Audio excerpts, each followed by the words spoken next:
Welcome to another episode of the Tower 26B Research Podcast. I'm Joe Mitzke, your once Coach Gerry Rodriguez. Coach, it's an honor and a privilege to have you back on the air. It's good to be here. Been out of town for a while, back on the mainland, and good to be in Tokyo, in the gym studio. That's it. This is the studio, baby. We're live and we're going, and this is where I thrive. So ready for me to take over the mic for the next 2 hours, 3 hours that we're going here. It feels like it. We got a lot of content. We missed a week last week. We're going on 3 weeks, so we got a lot to talk about on this one. But Gerry, you're in Tokyo. We're going to talk about the marathon shortly, your takeaways, because I know you always like to absorb what's going on a race day with that Tokyo Marathon and all those marathons you go to, because you are a running fan, that's for sure. Even though you're a swim coach, this guy loves the run races, and you love to break them down. You know, ever since I was a kid, it was my favorite sport to follow.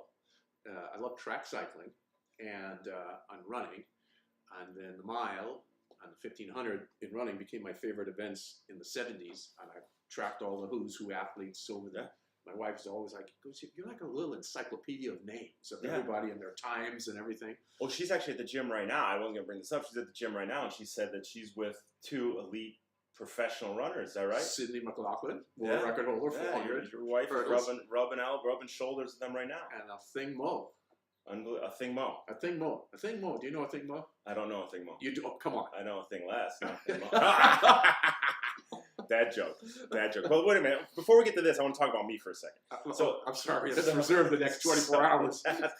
Last Saturday, we had a workout at El Segundo. 30 people in the pool. I don't know, 6-7 lanes. What is that? No, you got more than 30. There were almost 40 people. 40 divided by 7. I don't know. What is it? Like 4 or 5 people per lane.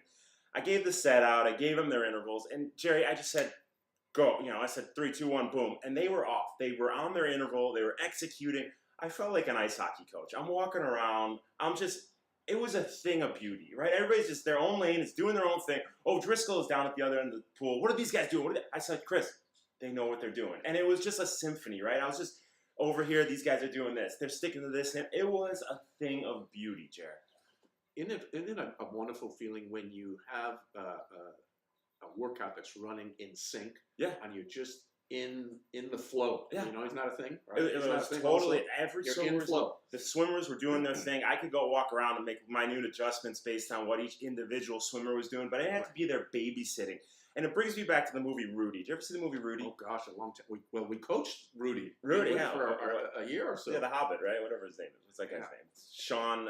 Sean, yes. Sean. But when his dad walks through the tunnel to see Notre Dame Stadium for the first time, he says, "These eyes have never seen a thing of such beauty." Now, this is a guy, he's got 4 kids, he's got a beautiful wife. Seeing a football field is the most beautiful thing that he's ever seen in his life. I'm not a big fan of the movie. It's a pretty cheesy movie. You know, you shouldn't say that publicly. But, I know your wife Elizabeth loves that. I know she loves that movie. But it was a thing of beauty. Seeing this in sync, everybody doing their thing, they knew exactly what even the newest swimmers were down there doing exactly what they needed to do. The only hiccup was O'Driscoll over there telling people to do the wrong thing. But other than that, thing of beauty. So it's nice that you've led the troops this way. You've taught them how to dial into the set, how to dial in their intervals. Then they just go out there and they do it, and they give a lot of quality out of the session. So no, it's been good. Thank you, Gerry. No, you're welcome. It's been good sessions lately. It's been a while since we've had these much larger groups, you know, with a facility down because of the fires. Most of us are over at our other facility by Los Angeles Airport, and it's, you know, it sort of has reinvigorated the community a bit because, you know, wherever so geographically, guys, we have a few different pools. So if you live in a particular city, you would attend one facility. If you live in another city, you'd attend the other facility. And rarely is everyone together, but with that one pool closing, it's brought everyone in, and it's been good. There's a vibe. There's a liveliness to it. Totally. And we're going to coffee after every Saturday workout, going coffee and breakfast. So it's brought together that social element as well. Yeah. So all these things happen for a reason. So we look at the fires as a positive. You know, fires brought. No, it's not. Never a positive. But speaking of the fires, I wore this hat today from Ironman Foundation, just to give them a little bit of a props. Kemper and her team over at the Ironman Foundation, who sent so much to our athletes who needed so much. I mean, they sent 8 pallets of gear. We spoke about this the last episode. Right. So just want to give them props. Ironman Foundation, Kemper, your team over there, thank you so much for giving so much. You made a lot of people's day. You made a lot of people's season by giving back to what they lost so much of in those fires. And thank you, Jim, for I wasn't able to be at that event. I was in Tokyo, as you were mentioning. So you headed that up that day, and we had about a dozen volunteers together with the LA Tri Club and, and their volunteers to service a lot of athletes. I mean, between the two clubs, probably close to 70 athletes impacted by the fires. Yeah, and it's pretty amazing. Families, actually. 70 families, how everybody came together, and they all came out, and a ton of volunteers. LA Tri Club Hall over there set up the location. So good teamwork across the board for the Southern California community. But what did we talk about last episode, Jerry? Well, do we remember? Well, sure. We went over some of the discussions that we continued to talk on Peter Attia's prior podcast, right, where he interviewed the Norwegian scientist, right? Yeah, right, exactly. So we Olaf Boop. Peel that away a little bit more. Probably, like I stated then, I'll state it again. For me, the best podcast I've listened to on training. Right. Coaching. Well, beside Tower 26. Beside ours. Well, we're real specific for that purpose of that podcast, which is a little more broad based on training and coaching in general.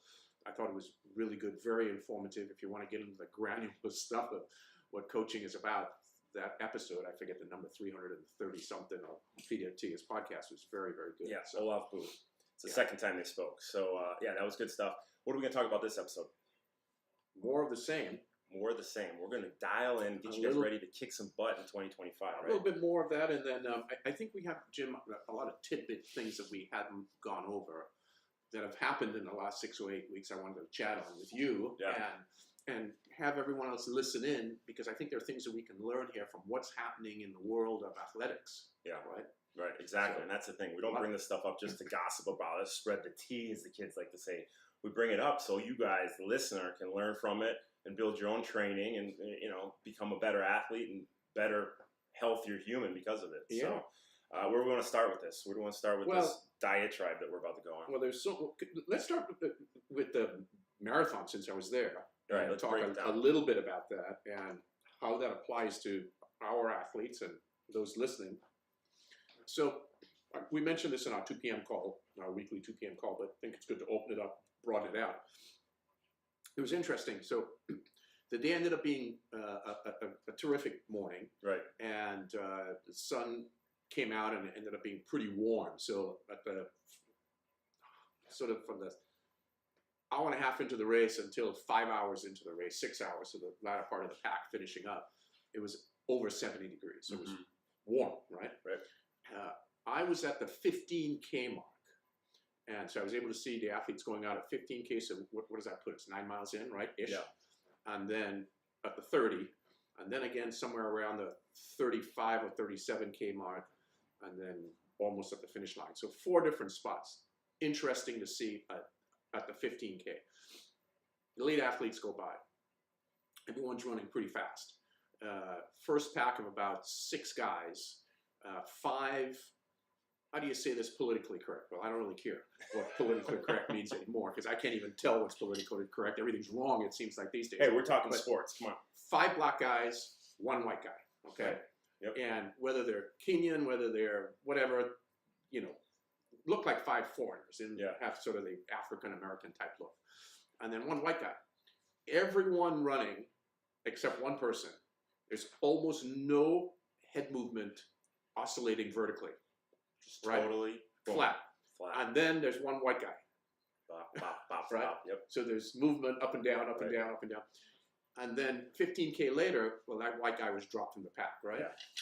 Well, when you're bouncing, you're losing that forward momentum, right? You're losing it to the upward momentum. Yeah. So. Vertical oscillation. But the most interesting thing I saw were 2 things. Now, granted, they're elite athletes. They won in 2 or 3. So it's a pretty fast marathon given the heat. 2 hours and 3 minutes. Granted, the elite athletes are on the course for 2 hours, 2.5 hours, right? Right. And I'm going to talk about the non-elite athletes that are finishing in 5, 6, 6.5 hours. I want to compare the 2 from women. It's not a completely fair comparison because of the duration of time. The guys and girls, men and women that are 2:30 and faster, even 2:45, 2:40, 2:45 women and faster, they have incredible posture. There's no Right. break in posture from when I first saw them at the 15K mark to the finish. Taut, proper posture, head position good, everything really, really well. Mm-hmm.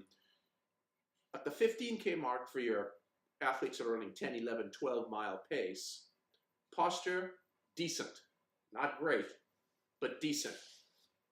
You got to figure they're somewhere an hour into the race at that point, Mm-hmm. right? Towards the end, the posture for anyone 4 hours and slower, especially get up to 5 and 6 hours, the posture is completely slouched down, curled in. Everything's soft and soggy. Yep. Which is the same thing that occurs in swimming. Swimming, right? exactly, yeah. Easier in swimming for that to happen because so much of our weight is displaced in the water. So you get sort of a soggy posture, no pun intended, in the water, but you get the idea. It's just a sort of very curled up, a miniature version of yourself swimming. And it was the same thing on the running, on the running streets. It was interesting to watch, just the horrible posture. Now, granted, they're out there 5 hours. There's a lot more fatigue taking place. You're spending much longer on the race course. So that was one observation. Well, if you think about it, the energy return that they're getting, if they have that soggy posture, same thing in the swim, you're adding force to the water or force to the ground. If you don't have that strong posture, that strong makeup or foundation to drive you forward, you're losing a lot of that energy into the softness, right? Yes. So the stronger you can be in that core, the more forward momentum you're going to get per stride or per stroke. It's like a torpedo versus a snake, right? A torpedo shoots through the water because it's got the strong structure. The snake doesn't shoot because it's got so much drag within its forward momentum. Well, you picked up on the lead there. So what would you tell your athletes, athletes listening, regarding running and posture? You've got to constantly be dialed into that posture. You have to think there's a string pulling you from the top of the head, and you have to keep re-engaging, because as the race goes on and you start to build that fatigue sets in, your mind goes off the process and starts to go, where's the finish line? Where's the finish line? You lose focus on that process, and that's where that compensation starts to kick in, and you start to put the stress on areas you're not supposed to have the stress. So you have to constantly re-engage. All right, stay tall, stay tall, stay tall. And that slouch of posture or lack of posture, that causes, folks just land on one foot and they just sort of sit there for an extra, it feels like an extra third of a second, right? You just sit there and sink into the ground, and then the other foot, and then you sink into the ground with a slouchy posture. Yeah, there's no forward bounce. Whereas you actually, if you have that good posture, you're actually propelling yourself forward with each. But if you're losing that energy into the ground, you're losing that energy into the slouchy body, there's nothing propelling you forward with greater force. I mean, if you're wearing a power meter on your shoe, or how they have to do power meters now, you'd see first half, second half versus those slower runners, that the power loss is huge because they're losing so much energy into that slouchy physique. Well, good segue into the second thing that I noticed. Actually, the third thing, but as these two main topics on the run. Question to you on shoes. Yeah. I saw, what do you call those new shoes? Are the carbon? Super shoes. It's called super shoe. Okay, yeah, super shoes. What do those shoes cost? $250, $350. You could go up to $400 for some of them now. I would say, guesstimate, 20% of the field that we're running 4 hours and slower, Jim. 20%. Yeah. In the super shoes. Yeah. Well, it's marketing. It's all the marketing. We're in the wrong business, buddy. I'm telling you, let's go Tower 26 shoe. Come on. So, are those athletes, is somebody running 4.5, 5.5 hours, 6 hours, are they benefiting from that shoe? No, 100% not. The thing is with those shoes, they propel you forward with every stride. If you're not putting out the type of power that's going to propel you forward, are we back to posture again here? We're at posture, but we're also talking about posterior chain engagement. Bear with me one second. You hem and haw. I got something. I got a prop. Hang on. There's a prop. You got a prop. Well, it was prop. interesting, guys, especially when I was around between the 30-something K mark towards the finish. It seemed, because all I started doing was looking down at the ground because I really wanted to see the shoes. Oh, there you go. There you go. It's the A6 Metaspeed Edge. I think it's $300 for this, right? So what happens is you got the carbon plate in the bottom of the shoe. But what you got to drop from the heel to the toe. You got a pretty good drop that that moves you forward, right? It propels you forward if you're putting out good power, right? So you get good turnover, you get better turnover per stride. The carbon in there actually bounces you forward. But wait a minute. I'm going to ask a technical question here. But bear with the layman who You're doesn't a know swimmer, you're not much a runner. about the running like you do. I can talk elite running and times and so on. But if you have this big drop, how does that help folks that are flat-footed? Exactly. So I don't know about the internal structure of the foot, but it helps athletes who are putting out power move from one stride to another because they're kind of naturally falling forward heel to toe. Okay. Right? Heel to toe, they're naturally falling forward, so they're moving with each stride. Like they say, perfect run form, you actually feel like you're kind of falling forward. I don't like to promote that because then people start to hinge at the hips and a whole other thing. But this puts you in that position. If I were to get in these shoes and just stand normally, I'd feel a slight forward lean because of the drop.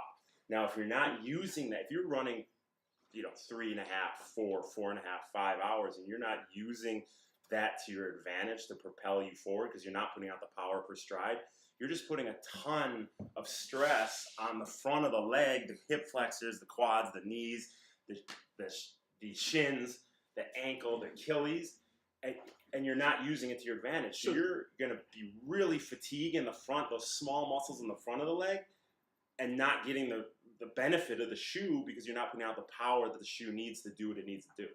Full circle back. This is going to end up with poor posture.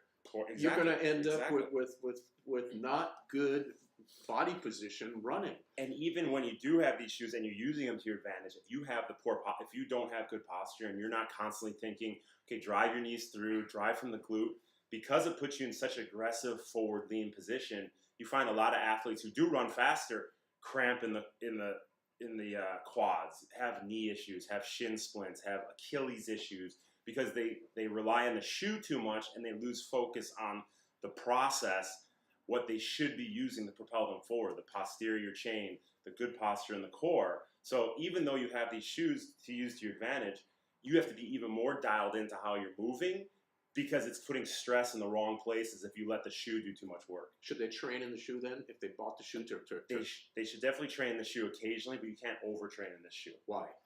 Because it puts the stress in those areas that aren't meant to be stressed. And how long does the shoe last? These are 250 miles, if that. These are not long shoes. They don't last very long. So there's a cost. Big time cost. You should be mainly racing in these shoes and doing an occasional speed workout to get the body to adapt and your mind to adapt to where it has to be when you're executing in these shoes. Here's my take on this, Jim. I'm not short on opinions, right? I usually don't bring them up here, but yeah, you come on. Take the extra $200 that you're spending on the shoe. Yep. Upgrade your hotel room and get a nicer bed to sleep in the night before the race. I think that'll add more value to your race than those shoes. I still haven't run a marathon faster than I just ran in regular racing flats. I've run a 2:32 marathon years back in just racing flats. My fastest marathon in these 2:45 or something. So it's a lot big marketing, and I think you're healthier running in just a pair of regular shoes. Just whatever you're most comfortable in. Ultimately, what comes down to is what shoe fits your foot the best. You got to go make sure that you're using a shoe that fits your specific foot. You don't just go to Dick's Sporting Goods and pick. I know your favorite color is pink. You don't pick the pink shoe because you like the way it looks. You got to pick a shoe. I don't care if it's brown and green. You got to pick a shoe that fits your specific foot because that's what's going to make a difference. How does that foot land step after step after step? 90 steps a minute times 3 hours. Now you're a 2:45 marathon guy. How is that landing every single step? And that's going to keep you healthy and move you to the finish line the quickest, the most efficient, and the healthiest. Well, Massey showed up in pink fins. I think he's the real. Him with his pink fins and his new butt hugging Speedo. Come on, the guy's at Santa Barbara. He's a Santa Barbara resident now, so he's one of your guys. So next thing, we go all day on this. You want to keep talking running? I'll talk running. Well, let's talk a little bit more running. A lot of national records and world records are being broken. Yep. Have you noticed? Oh yeah, I saw. Yeah. Right. Indoor on the track, the mile. It's short track, 200 meters, right? But world record gone. U.S. guy, right? The Goose. Then the following weekend, broken by Ingebrigtsen, right? Yep. Then the Goose attempted again. Didn't re-break it, but still ran super fast. Hobbs Kessler running fast. Grant Fisher, 3K. Yeah. So we got a lot of records. A lot of records. What's leading to this? What do you think? What's? I don't know. There are probably 2 or 3. I think 2 or 3 things maybe. Lead me. I know. Tell me what you think. Then let me go down because I have some ideas, but I don't want to go off the reservation with what your ideas are. Well, I would love to get an elite coach, an elite running coach who's coaching these athletes, give their view on it. But this lay guy, I'm seeing 3 things. Yep. And we talked about this 4 years ago to begin with. I think the forced rescheduling of training and competing because of COVID has given coaches an insight into how stressful a racing schedule is, whether it's triathlon, swimming, in this case, since we're talking about running. And the amount of travel on hotel stays and disruption in a schedule when you have to compete at the quantity that those guys are. We saw terrific performances coming out of COVID because athletes didn't travel as much. And I think coaches have learned something from that and have rescheduled the itinerary of elite runners. They're not racing as much and have more focus on a continuity of training rather than the disruption of what they had in the past. So I think that's one reason to consider. There's specificity of training more so now than there was before. I mean, we're just dialed in. You're either a 400 runner or an 800 runner or 1500. You don't see as much crossing over as we did in the past. And then, interestingly, I wanted your take on this. I see your precision bottle there. Grant Fisher, who was an incredible, U.S. runner, 3K, 5K, 10K runner. He talked about what we touched on and what Peter Tia talked about with Boo, regarding lactate buffering. And that is something I think we need to explore. Yeah. And I don't know much about it, so I don't have the ability or the expertise to talk on it, other than athletes seem to think it's helping. Yeah, I am a huge fan of the lactate buffering. The problem is if you're taking it orally, it's stomach issues. So what they were saying in the TIA podcast is some company has come up with a product that you can actually take orally where it works and doesn't upset the stomach. Morton's, because it comes with a lot of stomach distress. If you just take a teaspoon of baking soda, you're going to be, you're going to look the way I looked before my colonoscopy a couple weeks ago, in the toilet squirting. But to find a vehicle that can get it into the system orally so it can have the effect of buffering that lactate, because ultimately you're pushing beyond threshold, you're building lactate quicker than it's cleared. Ultimately, eventually your legs say, forget it, there's too much lactate, you get that rubber feeling, you die off and you can't push through. If you can buffer that, you can push through above threshold, you can sustain that effort because the lactate's buffered, you're going to have an edge up on your competition. So I've used AMP PR lotion for years. I swear by it. You put it on your legs, and it seems to work for me. There's some studies that say it doesn't work, some that say it does work, but I've used it for years. They don't sponsor the show or anything or sponsor me, but I swear by it. Every race I have to put it on because I know that it's worked for me because it buffers the lactate in my legs as I push hard. I know I can just sustain that hard effort, and I have trust in the product. It's interesting. That's I wasn't aware of that, and I've always been impressed. For you guys who don't know this, and I've mentioned it prior, but it's good to mention again. Jim, you take a look. Jim's a big guy. I mean, he's a structurally bigger dude, 6'3", maybe 6'2", yeah, 6'2", 6'3", former professional hockey player. There's a lot of meat on this guy. You don't find guys like this running sub 3-hour marathons. I think you've run maybe 15 sub 3-hour marathons in an Ironman. Yep. Okay, in an Ironman. Back in the days when the guys were running 250, 254, those were good times. Yes, you get the occasional 245, but mainly a 250, 254 men's marathon were the fastest times in the course. You've run several fastest Ironman run times in professional races. As a big dude, I had no idea you were using that. Yeah, I swear by it. I use it every single race, whether it's a running race, triathlon. I even put it on before some swim events. If we go do a time trial in the pool, I'll put it on my lats, my shoulders, and I just swear by that by it. They found a good vehicle. It gets to the system. But I'd be interested to see this oral product that they're taking, that Boo has the Norwegians taking, because I think if you can find something that that negates that lactate burn, that lactate burning the muscles, and you can hold that 110, 115, 120% effort, you're just gaining seconds on the competition. So you'd have to build that into your training protocols, right? And then obviously have that available for event day. Fisher talked about this because I listened to him in an interview. And so I think we need to peel away at this, because the training modalities, to me, the TIA podcast, these guys, they sound sexy. Yeah. There's not a whole lot of difference between what they're doing now and what was done decades ago. Okay. Right. And if the Norwegians are so extraordinary in what they're doing now, they're certainly in the running world not running any faster than the milers on the 800-meter runners of the late 70s and early 80s. Yeah. If we go back and look at all the elites, Sebastian Coe, Steve Scott, Steve Ovett, all the names of that era, they're not really running any quicker. So what the difference seems to be is the science of nutrition is really dialing in way beyond the Wild West of frontier that it was in the past. And we're able to, seems like we're able to benefit quite a bit, the athletes now, from this aspect. Well, you talk about, we had our team call yesterday with Coach Eli. Eli raced down in Puerto Rico, and a few months ago, he had a sweat, how concentrated his sweat was by precision hydration. They did it. They put a sweat patch on him. He sat there for an hour, and they dialed into how concentrated is the sweat per whatever it is that he sweats. And he could dial in exactly how much sodium he needs based on how concentrated the sweat is in a drop of sweat.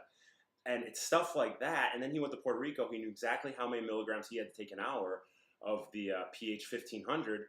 He dialed it in, and he had an amazing race, right? And you can go to these conditions that are super depleting. I mean, it was 89 degrees with 90% humidity. Right. And he negative split each loop of the run, and he had an amazing performance. But if he hadn't had that information that he needed as to how much sodium he needed, I mean, back in the day when I first started professional racing, I'd take maybe 200 milligrams of sodium for the entire race. And now I know that I need 1,500 milligrams an hour, and that's how I feel the best coming off the bike to be able to execute the way I know I can execute. So you're totally right. I mean, whether it's lactate buffering or sodium concentration or carbohydrates per hour, it's a huge component. You could do all the swimming, biking, running in the world. If your nutrition's off, it's all for naught.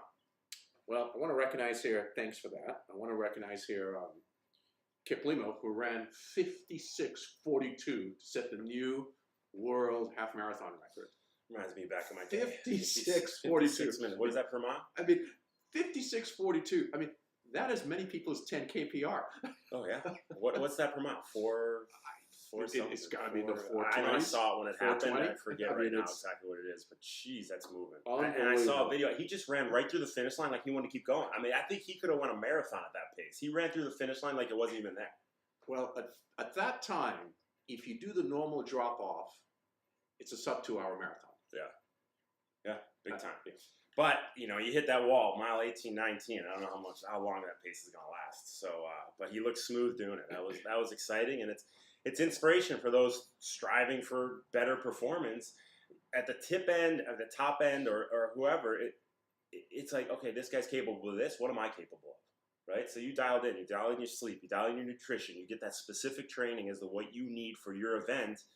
You see stuff like this happen, and you're like, oh, you know what? I'm capable of more. So it's inspirational to see.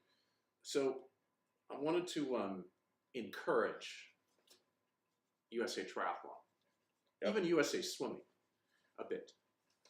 So British Triathlon has already contacted,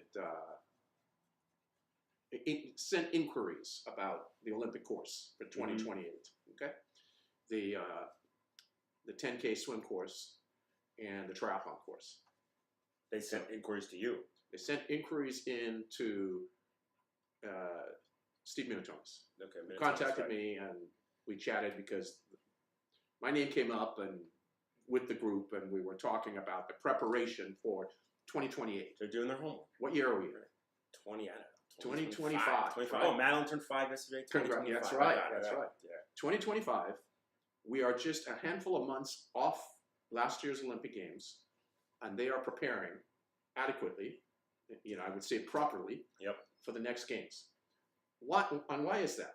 Well, we learned a lot about the Seine in France, where the race was for the triathlon and the swim. Those conditions were challenging. A lot of negative currents, and it required a fair amount of homework on know-how and how to navigate that course. So typically, historically, I don't think, let me frame this positively rather than negatively. I want to just encourage USA Triathlon, USA Swimming to get on this now rather than letting the rest of the world do a better job than you have done. Get on this now and be on par with these other NGBs, and so your athletes are really well prepared for the courses. Yeah, right. Just because it's on our home turf doesn't mean we don't have to prepare for it. Well, it's also, I mean, we have the best swimmers in the world here in the United States, especially in the mile. We have so many elite athletes at NC2As are able to swim sub 15 minutes for 1650. I mean, so many. And we do not perform really well in open water. Yeah. And we're great pool swimmers, but we don't have a really good knowledge base. They don't have good high skill base, open water skill base. Yeah. And they really don't have navigational IQ on positioning. This is what matters. These are the things. These are the elements that really makes a difference. If that weren't the case, every single miler on the track would win a half marathon. If it was just based on pure speed. And let's translate, the miler in the pool is the 400 meters swim. The miler on the track, 1,500 meter or 1 mile athlete on the track is equivalent to 400 meter swimmer in the pool. It's not just about speed. It's about when you get into a race environment where you're not in your own lane and you have the dynamics of a race that are changing a lot, right? It's not static, it's highly dynamic. Other skills come into play. It's no longer just about speed. There are all these other variables that come into play. Well, everybody's swimming at the top end. Everybody's swimming at similar speed. It's the tactics that make the difference. And if anybody knows that, it's you. I mean, you were never you were fast. I'm not saying you weren't fast, but you were the smartest out there, and that's why you won the races you won. So we need to teach our athletes and do a better job, I think.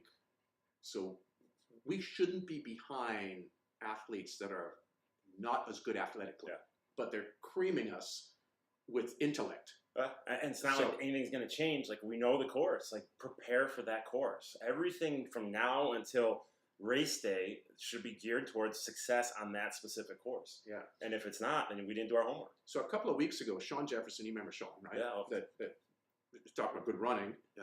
Sean was one of our athletes at Tower 26 that trained with Jim and many other pros that were with us. So Sean was in town. He's a coach now. And good mile runner, won the mile in NC2A's indoor. Was it indoor? No, outdoor mile. NC2A's 356, 355. Sub 4 for sure. Sub 4 back when. Yeah. And so he was in town, and he brought his athlete Gina Serrano, who we did a review on, right? Jim, no swim background, right? Good runner. He's run a 434, 436 mile. I mean, this guy can run. Talent, talent. No swim background. This guy was clocking off 45-second 75s in workout. Wow. So let's say that's 102. It wouldn't hold the pace, but let's say it's 102, 100 speed. This is good. Yeah, that's moving. And Sean's got he's got the know-how on navigational IQ. He's got all the things to do with swimming knowledge that we taught him. He's going to be able to teach her how to be something pretty extraordinary in open water. Yeah, that's great to have that type of. That's the thing. You see a lot of swimmers, you see a lot of runners go to swimming, and they just back of the pack, and then they can kind of make it up on the run. But if you have the ability to get to that front pack and then use the run as the weapon it is when you get onto the run, I mean, you're going to be a head and tail above your competition. So it's extraordinary. It's usually not the case. Runners can't swim, swimmers can't run, and it's a big gap between the top and everybody else. But I think that sounds like there's some promise in that career there. And interestingly, so Sean is married to Holly Lawrence, former world champion 70.3, right? Yep. Swam with us with a few years. Podcast guest. I mean, she still tells us she's a podcast guest. Back in the early days. So they just had a baby last year, and Holly's now getting back in and returning to the sport. I didn't know this guy. I guess I hadn't followed closely enough. She's doing her first Ironman. Oh yeah, She's moving up. Well, the thing is, she realized that she can have a baby. She can do anything. Right. She told me the funny you bring that up because I didn't know the Ironman part because we went to a party for Craig or somebody and they were there and Madeline was maybe a year and a half. Madeline's bouncing around being a maniac and Tali looks kind of in disgust. Oh, I will never have a child. Looks at me. Well, how dare your child have ketchup all over her face? I will never have a child. She has a child. I remember back in the day, I said, Holly, you make a great Ironman athlete because you can put up with pain really well. You're obviously fast across the board. I will never do an Ironman. It's too painful. Rolled her eyes at me. Same thing. Now look, has a kid, doing an Ironman. Yep. Who sees the future? This guy right here. All right, what's next, Jerry? What we got? What do we have here? I feel like we're just going through a potpourri of we got a lot of stuff, but we're touching on a lot of points. I know you want to talk about Lionel. Is Lionel back on our subscription program? You know, he sent me a note. I responded and never heard back from him. So I Let's don't follow know. up with that I don't guy. know what he's doing. Needs the subscription program. What's he doing in life? Well, I haven't followed. I read this thing. Radical new. I'm reading off what I saw on Triathlete Magazine Canada. Radical new approach to training. Specificity. I can never get that word out properly. Over volume. Smart, not hard. Optimize sessions to race demands. What's your take on this? Well, I mean, that's not revolutionary. I mean, just having specific demands for the race. I think we just spoke about that with the Olympic course coming up. Specific demands that you're going to be putting on yourself for race day is kind of where you need to be. Am I wrong? No, it's all correct. Right. But, I mean, we love Lionel. Lionel's been around for a long time. He's been involved with Tower 26, in and out. I am sort of teasing Lionel here, but I'm also, at the same time, isn't this what we hear every single year? A new training plan, a new way to do things. What's new this year, and does it ever really change? So what's the secret, Chair? What should we be doing? The secret is consistency, man. Consistency. Find a thing that works and stick to it. Consistency doesn't get YouTube downloads, though. He has to say something. Shit about YouTube downloads. Content. He needs content. Maybe he's a smart business guy on building. As he's winding down his sporting career, he's building a future with being a YouTuber. Maybe that's what it is, and I'm just missing the performance part. Yeah. All right, but you know, I put the lens on the coaches. You know, how do you optimize your performance? And I'm not seeing a ton of changes. Yeah. Other than I read every year. It's something new. It's something new. And I mean, at what point? Something new. Everybody's gonna watch. What's new? What's new? And then you watch it and say, yeah, it's kind of what it's been. But I think we need to think, hey, what's gonna get people to click on that YouTube thumbnail? And this is gonna be the new thing. And you watch it. You know, I mean, haven't we all been training towards what the demands are of our specific event? I mean, that's kind of why we train, right? You would think. So, not that Lionel watches this podcast, although he's watched a few of them. Stick to what works. Exactly. And stick to it. And stick to it for a sustainable period of time. Mm-hmm. Jim, as you know, the people who've done well in sport, they have typically one coach that they've stuck to for a number of years. And the ones who make changes, they typically don't have more than two coaches over the period of their career. Yep. Well, if you look at this it, is a messaging not about Lionel, but this is a messaging about triathletes in general who change coaches. And I've said this before, like underwear almost. It's just this rapid, constant door in, door out. Right. And there's some reason for that because I think the sport still needs to be more professional from the coaching perspective. So I get that. But at the same time, no coach ever gets to really learn an athlete if they are gone in a short period of time. Restarting. I mean, let's look. Let's compare it to what's happened here on January 7th, right? We had a bunch of athletes lose their houses. Yes. Right? I'm going somewhere with this.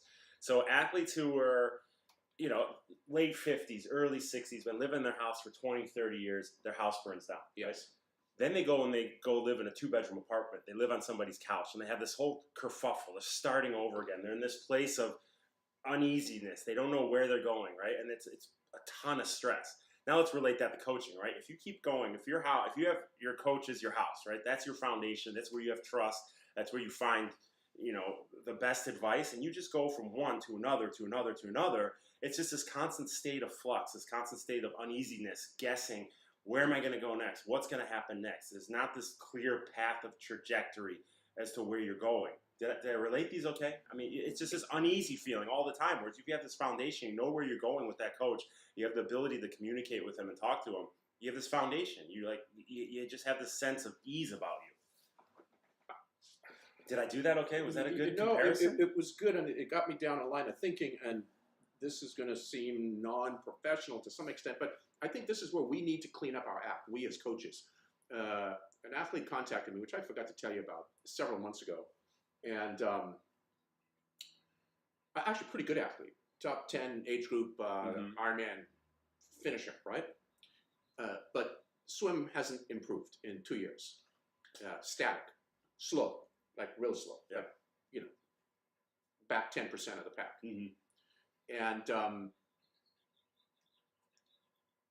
And they, rightfully so, have stuck with their coach who's helped them improve in biking and running, but not in swimming. Okay? Right. And that coach does not want that athlete to really go to another coach or not spend as much time with another coach on the swim. How is that in the athlete's best interest? You had 2 years, okay? Yeah. 2 years. We as coaches, our job is to make sure that we're doing something in our athlete's best interest. Yeah. That's the net of it. If you want longevity in the sport as a coach. Yeah, I never think, as a coach, that's all ego. As a coach, I push people towards master swims. I push people towards triathlon-specific swim groups. If they're in North Carolina and there's a triathlon swim group, you better go swim with those guys. Someone's going to be on deck. You're going to have accountability. People are going to be pushing you. I don't think twice about it. But to limit an athlete's reach, their ability to use other athletes to motivate them, use other coaches to see what's going on in their stroke, that's just all ego talking right there. A lot of egos. We need to do that. We as coaches need to do a better job. A lot of egos. All right, let's get into some swim video analysis. I'm ready for that. Are we ready for that? Yeah. I did want to say, by the way, I did meet with, by the way, you guys, take a look at this. This is the EO paddle, in case you don't know what this is. And there's a sensor on here. This is Gerry's holding up the EO paddle. Yeah. It's a sensor you hold. You put it around your hand, and the sensor goes into your palm. Yeah, you wear this. The strap goes around the back, and the thing it has the pocket on it right now. You take it off. But point is, these are the new things in the last couple of years. So I had a chance to spend a few hours actually with the owner, the CEO, Jamie, right when I got back from Tokyo. Yeah. And a whole lot of new stuff coming up, and it's going to be released soon. Fun. And we talk about this, by the way. In fact, Jack went over this. Coach Jack, right. Sort of our swim guru, swim surgeon, you like to call him. Swim surgeon, yeah. Guy can break down a swim stroke like a surgeon. Come on. Yeah, he goes through the data of these EO paddles on our 2 p.m. call. So that would be a good call as a listener here to join in. Well, actually, they can't. You have to be a member of Tower 26. Email me, Jim at Tower 26. Maybe I'll give you the link. You can check it out. Okay. Give people to check it out. But it's good this is a product that I think is going to be good and upcoming in the next few years. It's going to be really something significant. So look into it if you haven't, and look for some new, new updates on stuff. EO paddles. Yeah. Okay, so let's get into some swim video. We've got a bunch of videos we've got to break down. Before we do, we spoke about precision hydration and their sweat concentration test. If you go to precisionhydration.com, you can find where to get a sweat concentration test of your own. Also, take the nutrition planner. It tells you approximately how many milligrams of sodium you need an hour, how many grams of carbohydrates you need an hour to fuel you to your best performance. If you go into our show notes and you click on the link in there for the nutrition planner, it'll take you right there. And when you go there, it will apply 15% to your account automatically. precisionhydration.com. We have it right here, and it's my go-to. It is the best vehicle that I've ever found to deliver nutrients to your system. So I fully support the Precision Hydration. They support the show, so thank you for coming on board, guys. If you enter the code TW, as in Tower, TW2025, that'll also give you 15% off anything you buy at precisionhydration.com. But let's get into some swim They had a some reps at the Tokyo Marathon at the Expo. Oh, yeah. And Elizabeth, my wife, who did the marathon, went and used their product for the first time. Yeah. I mean, the 30, is that what's it called? yeah, they have a bunch of different things. They have the carbohydrates, which is 30 grams of carbohydrates. Yeah, that's they what have she their used. pH 1500, 1000, 750, and they have everything that needs to fuel our athletes to the success that they're having. So thank you for all the support. It's funny, all these running races are actually coming to them and saying, "Hey, will you support us? So many athletes use your product now. We want to have you on course." So I was talking to them, and Andy and their guys over there. They're not promoting. They're not actively saying, "Hey, let us support your event." The events are coming to them and saying, "Hey, come support our event. There's so many athletes using your stuff. We need it." Let's ask him if they must have a chief scientist or somebody they consult with on this lactate buffer. Yeah, and let's stuff. get in If touch they're with doing them. any Yeah, work maybe on that. we'll have them on live in one of the next episodes. But all right, are we ready to go there, Gerry? Yes, I want to go. This is going to be Emily. Yeah, here's Emily. All right. Yeah, Don't be too rough on her. No, I'm not going to be rough on Emily. No, let's be rough on her. Come on. But I That's how they want learn. to. Emily makes a mistake here. I mean, we're just going to watch her in regular speed here. Makes a mistake here in one of our workouts that is fairly common or quite common with many folks, especially as you start getting fatigue. Now, take a look here. If you can notice the lane line, it's white, blue, white, blue, white, blue, and then it hits the all blue. That means you have 5 yards to go. Right, Jim? Under the flags, 5 yards to go into the wall. In 5 yards, let's count this. How many strokes Emily takes? There's 1, 2, 3, 4, 5, 6, 7, 8, 9. Now, there's the wall, Jim. Right, she's almost at the wall. It's 6 inches from the wall. We're at 9 strokes. 10, 11. Okay, 11 strokes. Now, part of that is going sideways to try to navigate the turn. But what Emily should be doing with this stroke right here, stroke number 9, is just extend. Right. Extend out and touch the wall. You have enough momentum, enough power from your prior arm, in this case her left arm, beneath the surface, exiting, that will take you into the wall. You do not need these other 2 strokes. Additionally, as we're getting fatigued, we have to always focus on proper swimming mechanics. Emily was swimming at 33 strokes a length, 25-yard pool. Mm-hmm. This is not efficient, right? Right. Today, and you can't make this improvement in a week, but today she got down to 23 strokes a length and was holding 25. Now I had to stop her because she got up to 29 on one of the sets. I stopped her and backed her up, took her out the pool. We did a number of things and come back to proper foundation. It's easy. It's part of the athlete DNA, right? Yep. The triathlete DNA. Yes, yeah, totally. To just want to hurry everything. So in this case, the hurrying of the stroke. Look at this hand on the right arm right here, Jim, under the water. Right there. It's starting to, the right one. Right. Starting to exit the water already. Let me do a quick little draw on that. She's exiting the water right here. Right. That hand should be able to. So she's exiting water about at the bottom of her rib cage, if not a little higher than that. I mean, it's coming out.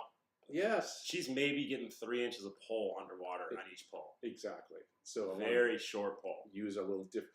We should be able to. And her arm is her bend from her upper arm to her lower arm is 90 degrees when she's exiting the water. Get that hand all the way back to the hips where I drew that line there, and finish doing the stroke. Shouldn't be 11 strokes in the way. But that takes patience, right? Like as triathletes, we're used to you move your legs faster, you run faster. You move the pedals faster, you bike faster. Not the case with swimming. You can't apply that same speed to the arms and think you're going to go faster. If you turn your arms over faster like Emily's doing here, you go backwards, right? And since we're doing Emily, she will probably see this. I know, Emily, we love you. You're going to be a little embarrassed because it's part of your personality, but take a quick look here as the left arm's coming over. Look at the head, look at the head, look at the head, look at the head. See, we can see her goggles, right, Jim? Head lifts, yep. Head lifts high, there are the goggles, and then she's going to turn to breathe. And then she breathes, and then the head dunks down, all the way underneath now. Yep. So we went all the way up and then all the way down. So we want to fix the bobbly head. And you notice the athlete right on Emily's feet there. A lot of times athletes, especially in a group swim setting, they lead the lane and they think, I got to go faster because I don't want to slow anybody down. So they put this pressure on themselves. You take Emily and you put her second or third in the lane, She's going to swim completely different and a lot more relaxed because she's not worried about the person on her feet. And that's what we did today. Yep. That is exactly what we did so today. if you find yourself rushing it, you find yourself getting nervous by the person that you don't want to slow them down, jump to the back of the lane. Take your time. Because when I called her out, because we spoke about it on the 2 p.m. call last week, I called her out Saturday morning. I said, okay, you're not going to swim like that. You're going to swim like you're my athlete, not Jerry's athlete. Same thing. She brought it down to 24 strokes, and she had a beautiful swim. She wasn't leading. She was between you and I, because I'm telling her the same thing. You're not, you're with me today. Forget everything Jim told you. Okay, yeah, exactly. Well, all right, so here's your buddy, right? Here's Joe Rosenblum. Yep, and I got a chance to coach Joe for the first time last week, and let's do a little regular speed. So Joe was a brand new swimmer when he came on last year. Brand new. He's very sloppy. He's very soggy. Right? Very soggy swimmer when he first started. So there's Joe swimming. He looks relaxed, and this is just taken this morning. Right. So what I would like to see with Joe, and it's already improved a lot. No, by the way, let's just go over a few really, really good things that Joe's doing. This is a nice body line, right? Look at that. Right. He's got great alignment in his recovery. Nice high elbow recovery. His hands straight out from his shoulder. Nice little head turn. Yeah, I mean the breadth of his kick is narrow. I mean this for someone who's now getting into the sport, relatively new. Yep. This is pretty good swimming. So when someone's this good. Remember, teaching and swimming mechanics is this whole theory of, well, I need to do a whole bunch of drills until I become really good. It's a stair step. You need to get mechanics to a certain level of competency, and then you train it, and you load it up. And then mechanics again, and then you train it and load it up. It's not all one and all the other, right? Mm-hmm. His mechanics are good enough where Joe needs a good 3 to 6 months of just pretty intensive training, and then we could improve upon some more. But there was something here that I did notice that I wanted to just quickly right, he's got a good foundation. He's worked really well on his structure, on his core, on his posture in the water. But what do you got, Jer? So we got the whole catch-up thing going on here, right? Where both hands are in the water at the front at the same time. He hasn't earned the right to get there yet. I would like to see that right arm further underneath the water, so he doesn't. If we had him on a velocity thing, we would see a dead spot in velocity here. But here's what happens, Jim. As the right hand on the water. You can barely see it, but you can pick up the wrist is bending right there, right? Yep. And then the elbow collapses also. So elbow starts collapsing in towards his body, starting to come in a bit, and then take a look at that wrist. Whoops, sorry, wrong tool, excuse me. Dropped elbow, bent wrist, and just losing all that purchase on the water. Soggy, bent, floppy wrist, right? So he needs a little bit more tension on that wrist, and don't bend it. Well, if you go back to where he started that, you can see at the start of his stroke, he drops the elbow, and then he has to bend the wrist to catch the elbow, catch up to the elbow. So it starts right from the entry with the dropped elbow. So we always want to remember it. Always keep the elbow above the wrist when you're entering that water. Now look at this. This is a nice finish to the stroke, right? Pushing back, fingers pointing down to the bottom of the pool, and then going back. This is nice at the exit. So a lot of good things, right? Still, obviously, some technical things to improve upon, but a lot of good things. Here's a front view, taken slightly from the side. I wish Chris had shot this head on. So you guys, when you send video in, this is a really clear water, which is excellent for video, but have the camera directly in front of the athlete, where the camera is off to the side here. Have it directly in front, because we can't really pick up alignment issues if it's off to the side as much, but luckily we saw it from above, so we know his alignment is pretty good. But what are you seeing on the front end of that stroke, Jerry? Well, press down, press down, pressing down on the water. As he turns to breathe, he's using the left arm, and he's really pressing down on the water to get the head out of the water. All right. So how do you fix that? How does he fix that? Not press down, turn to breathe, and not press down. What does he? You tell us. You go ahead. I think he needs to reach out and work on that tautness as he turns to breathe. So he's not relying on the water to lift his head up. He's relying on the core and his posture to help his head stay at the top of the water. So reach that hand away from you, towards that wall, away from you as you turn to breathe, and let the posture and the tautness keep the body at the top of the surface, as opposed to pressing down and using the water to keep the body at the top of the surface. Yeah, agreed. Just looking at this for the first time, interesting here. But what I'd like to see, let's get some training on him. Let's get him swimming a little bit faster in workouts, see if the tension increase in intensity firms up some of these Yeah. errors, like the floppy hand and so on. And take another video in a couple of weeks. And but overall, this is quite good. And one thing he's really been working on a lot is strength training. He's been working with another one of our swimmers, Jamie Silber, in the gym as a personal trainer a couple times a week to really work on that core strength, that tautness, the ability to apply all the strength he has to the swim, bike, run. That's really helped his swim, bike, run across the board. Now I'm trying to think.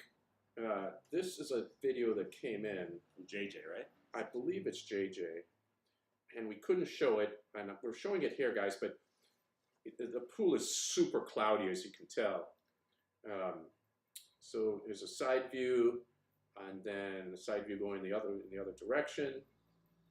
Right, so we get a side view. Yep, and then let's give some scores on this one, Chair. Oh, I didn't give scores in the That's others, okay. did I? They sent this in. JJ sent this in. Let's get some scores on what we got here. Yeah. So And then what do we see above the water here, swimming by, and then on the water. So I'm just running the whole thing. Edited real nice though. Yeah, he did a good job at this. Yeah. So and remember, guys, you listen to this on audio version. Go to Tower 26 YouTube channel, and you can see these videos that we are showing on the live YouTube that we have posted there under this episode 129. yeah, so this is here he is, pretty good, generally pretty good body line, right? He does have a little bit of Jim. His legs are a little bit down beneath the surface, just slightly. Yeah. Could be improved upon a bit. But interestingly, JJ's a good athlete. He's swimming 30 minutes in 103-ish for an Ironman, 30 minutes per half Ironman. He gets in nice setup of the stroke. Big open armpit. An interesting tickle, like you just, as you said, that armpit. Look at the engagement as he gets into that position. Look at the lats and the scalps. Oh yeah. I mean, you can see from, they're soft right here. Now I know it's the water's not crystal clear, but you see no muscular tone, right? Right. And then he sets up, and the moment he gets engaged, I mean, the guy's jacked up That's top. the kind of back you want to get the oil out. You want to put the oil on, then walk down the beach with no shirt, and that's the kind of back you want to see. So this is really good. Nicely done. It's got a little pushing up towards the end of the stroke here. Yeah, you right? can see the elbow. He kind of loses engagement halfway Yes. through the stroke. If he kept that same elbow up engagement, as you're saying, he kind of pushes up there. He Yes. keeps engagement, pushes back. He's going to get more propulsion at the back end of the stroke. Exactly. But generally, good. He's got a great kick too. He's kicking from the hip, tight, just small knee bend. His tight kick, not much. What do you call it? Amplitude to the kick, which is perfect. It doesn't look like there's much splay in the back end, so I like the way the kick looks too. Good alignment in that stroke. Yeah, good. And it's the same thing here. His power phase ends, Jim, right here, where his arm is perpendicular to the bottom of the pool, because he starts pushing water upward here towards the back part of the stroke. Right. And in fact, he turns his wrist and starts slicing out. So he has some improvement to do on the back end of the stroke, but he's got great setup at the beginning. Like you said, Jim, you nailed it. Good body line for the most part, right? Yep. It's a lot of good things here. He's a swimmer where stretch cords would really help him feel what it is to be the back end of the stroke. Good to work the back end of the stroke. Yeah, because you got to rely on those smaller muscles, the tricep muscles and the hip, to help push through the end of the stroke. And it's not fun to do. It hurts, it burns, and it gets sore afterwards until you adapt to it. So I think stretch cords will really help him feel what it is to finish the stroke. I'm wondering if JJ swam at all as a kid. He's got a slight hyperextended leg here, which comes generally. You see this happening with swimmers who do a lot of kicking. He's got a good kick. Yeah, looks like you when you kick. This is amazing. Yeah. So what are we saying score wise? We got. Well, let's sorry about that. Let's go through and clean up. Let's get the rest of him here. Here's above the water. Good timing, hand entry. I like that. You know, he's so here's his entry right here. Is his hand enters. Here's where the right arm. It's beneath his face right now, right? Yep. This is what we wanted with Joe in the prior one, whereas Joe had both hands out front. Great head position. I think he was a swimmer when he was younger because he's got that great recovery. He's got good hand entry. Look at this, right? Headbutt heels at the surface. This is good. JJ, man, you just need a good training program. He is on our training program, isn't there he? you go. He is. He just needs to work out hard. Well, it's the little things now. It's like, you Yeah. know, we're looking at minutia, but that minutia makes a difference. That minutia is going to bring it from 30 minutes to 28 minutes, and 28 minutes to 27 minutes. It's once you get fast, it's that delta becomes smaller and smaller, and the little things start to really add up. So it's just paying attention to little things now. Yeah, look at the setup here again. This is nice. This is the head-on view. He's got his head buried a little bit too much on the water. But no tucking, tilting, or lifting that head. He's got a little tuck to the head, so maybe bring your eyes up slightly.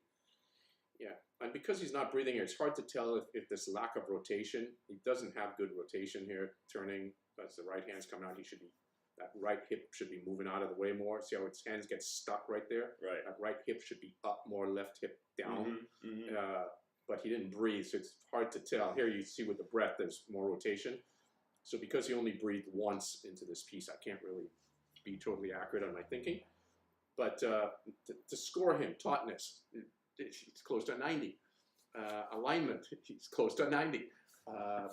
Propulsion, that's where his weakness is. We're going to give him a 78, and it's still good, right? Yeah. This is just a guy you need to, JJ, just be consistent in training, do the workouts as prescribed, do the big efforts as prescribed.